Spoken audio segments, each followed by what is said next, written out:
Bismillahirrahmanirrahim. Assalamualaikum warahmatullahi wabarakatuh. Saudaraku semua pecinta channel Ijan Entertainment. Semoga kita semua selalu mendapatkan keselamatan, bisa bersyukur, dan diberikan keberkahan untuk urusan dunia dan akhiratnya. Amin. Umat Islam disarankan untuk terus menjaga keimanan dan keislamannya, termasuk memastikan tidak melakukan perbuatan yang ujungnya dapat merusak kemuliaan. Karena disadari atau tidak, banyak perilaku yang akhirnya mendukung hal tersebut. Oleh sebab itu, ada 3 hal yang menyelamatkan dan merusak kemuliaan manusia. Berikut supaya menjadi perhatian. Salasun munjiyatun wa salasun muhlikatun. Fa'amal munjiyatu fataqwallahu fis sirri wal alaniyah wal qawlu bil haqq ridha wa suhti wal qasdu fil gina wal faqri wa ammal muhlikatu fasuhun muta'un wa hawan mutaba' wa ijabul mar'i binafsih. Artinya, ada 3 hal yang bisa menyelamatkan dan 3 hal yang bisa merusak. Yang menyelamatkan antara lain: 1. Takwa kepada Allah dalam sepi maupun ramai. 2. Berkata benar atau adil dalam kondisi ridho maupun marah. 3. Bersikap sederhana dalam keadaan kaya maupun miskin. Sedangkan yang merusak antara lain: 1. Bakhil yang kelewatan, 2. Mengikuti hawa nafsu, dan 3. Ujub terhadap diri sendiri. Hadis yang diriwayatkan Imam Al-Bukhari ini secara tegas menjelaskan sikap-sikap yang saling bertentangan. 3 penyakit perilaku yang terakhir dapat merusak kemuliaan manusia sebagai hamba Allah, menjauhkan seseorang dari kebahagiaan akhirat, dan keluar dari kewajaran hidup sebagai makhluk di dunia. Sementara 3 hal yang pertama justru sebaliknya menyelamatkan hamba dari kerusakan-kerusakan itu semua. 3 hal yang menyelamatkan, yang pertama adalah takwa kepada Allah. Takwa bermakna melaksanakan seluruh perintah. Takwa bermakna melaksanakan seluruh perintah Allah dan menjauhi larangan-larangannya. Ini merupakan tanggung jawab yang tidak sederhana karena menuntut seorang hamba secara total patuh dan pasrah kepada Allah Subhanahu wa taala sebagai pencipta alam ini.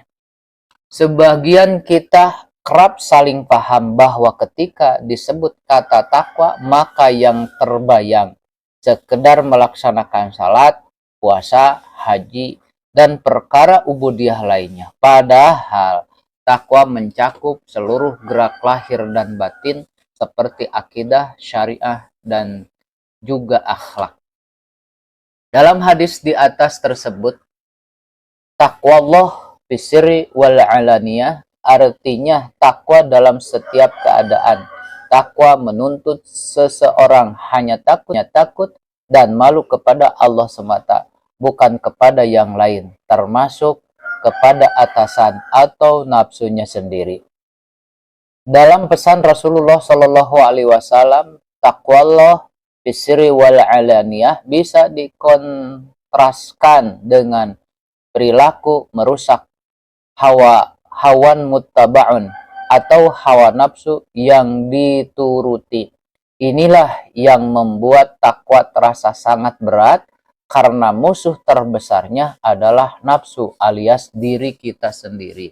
Pernahkah merasakan kita terlihat begitu baik dan saleh saat bersama orang lain dan begitu binalnya dan durhaka saat sendirian? Disinilah letak dari keyakinan bahwa seluruh gerak-gerik di dunia ini pasti tak terlepas dari pengamatan Allah Subhanahu wa taala. Dalam surah At-Talaq ayat 2 Allah berfirman, "Wa may yattaqillaha yaj'al lahu makhraja," yang artinya siapa bertakwa kepada Allah, dia akan dijadikan untuknya jalan keluar dari berbagai permasalahan yang dia hadapi. Hal yang menyelamatkan yang kedua adalah berkata benar dalam kondisi ridho maupun marah. Dalam riwayat lain dengan redaksi berlaku adil dalam kondisi ridho maupun marah. Emosi yang pasang surut tak boleh menggoyangkan kita untuk tetap berpegang pada kebenaran dan keadilan. Yang haram tetap haram meskipun kita sangat menginginkannya. Yang halal selalu halal, kendati pun kita tak menyukainya. Tiga hal yang menyelamatkan yang ketiga adalah sederhana saat kaya maupun miskin. Hal ini menjadi ciri dari kedewasaan seseorang dalam memaknai kekayaan. Kekayaan tidak diartikan sebagai tujuan, melainkan sebatas sarana atau wasilah. Karenanya penggunaannya pun sebaiknya disesuaikan dengan kebutuhan belaka. Sederhana bukan berarti kekurangan, apalagi berlebihan. Ia berada di antara sangat irit dan pelit, dan mubazir, pemborosan dan hura-hura. Kesederhanaan juga merupakan cermin dari kepribadian yang sanggup membedakan antara kebutuhan dan keinginan. Apa yang diinginkan seseorang tak selalu identik dengan keperluannya, karena kebutuhan senantiasa mempunyai porsi, sementara keinginan luas tak terbatas. Anjuran hidup sederhana dalam kondisi apapun sangat relevan bila dikaitkan dengan hakikat harta yang sejatinya karunia Allah. Di dalamnya ada hak untuk dirinya dan juga untuk orang lain. Bagi orang miskin, kesederhanaan adalah strategi untuk tetap bersyukur dan wajar dalam berekonomi. Bagi orang kaya, kesederhanaan adalah pertanda ia tidak tenggelam dalam gemerlap duniawi, sekalipun momen berbagi harta lebih yang ia miliki. Sedangkan ada tiga perkara yang bisa merusak kemuliaan manusia. Dalam hadis Rasul, beliau menjelaskan, wa ammal muhlikatu pasuhun muta'un, wa hawan mutaba, wa ijabul mar'i binafsih. Perkara yang bisa merusak antara lain: satu, bakhil yang kelewatan; dua, mengikuti hawa nafsu; tiga, ujub terhadap diri sendiri. Tiga perkara yang bisa merusak kemuliaan manusia adalah sangat kikir.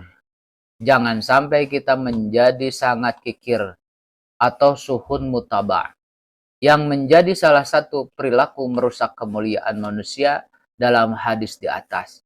Bakhil pun tak mesti hanya dilakukan oleh orang berharta melimpah, karena bakhil selain berkaitan dengan kekayaan juga perbuatan seseorang. Rasulullah Shallallahu Alaihi Wasallam bersabda, "Iyyakum wasyuha, fa inna ma ahlaka man qablakum asyuh." Artinya, jauhilah perbuatan sangat kikir, karena ia merusak orang-orang yang sebelum kamu. Hadis riwayat Abu Dawud. Tiga perkara yang bisa merusak kemuliaan manusia. Yang kedua adalah mengikuti keinginan atau hawan mutaba'.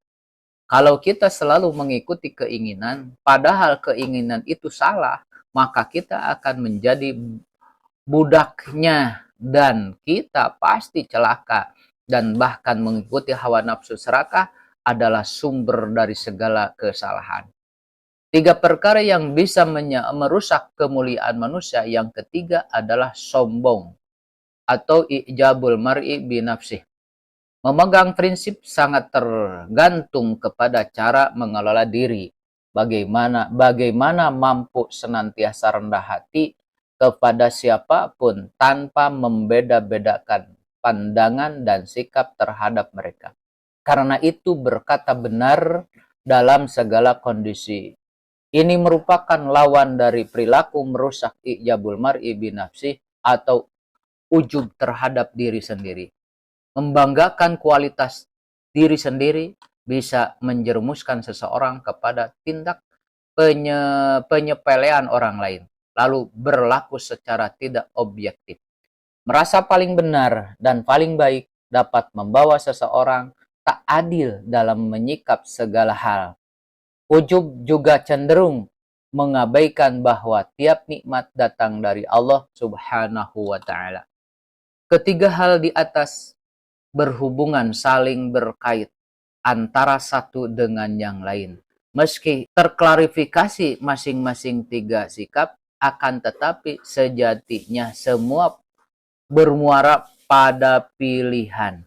Apakah kita memosisikan Allah sebagai tempat bergantung dan muara tujuan, ataukah selainnya termasuk orang lain, kekayaan, dan ego diri sendiri?